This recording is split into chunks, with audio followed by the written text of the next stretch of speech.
Magandang araw sa ating lahat mga Kainiting TV, mga ka-Awaken Earth, mga kababayan. Narito na ang ating rainfall advisory para po sa Mindanao at Visayas. Ngayong Lunes, January 20, 2025, alas 2 ng hapon. Light to moderate rains ang ating asahan ngayong hapon sa mga lugar ng Davao Oriental, Davao del Norte, Davao de Oro, Bukidnon, North Cotabato, Agusan del Sur, Agusan del Norte, Misamis Oriental, Lanao del Sur, Lanao del Norte, Zamboanga del Norte, Zamboanga del Sur, Misamis Occidental, Surigao del Norte, Sulu, Tawi-Tawi, South Cotabato, Sultan Kudarat.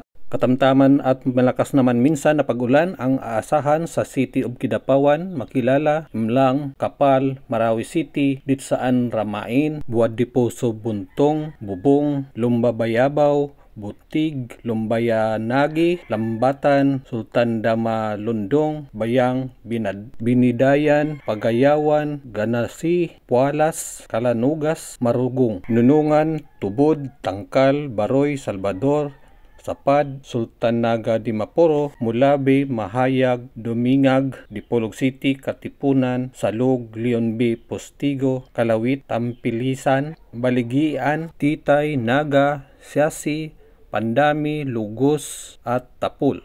Ayan, pasensya na po na nahirapan po tayong basahin po ang mga pangalan na lugar, no?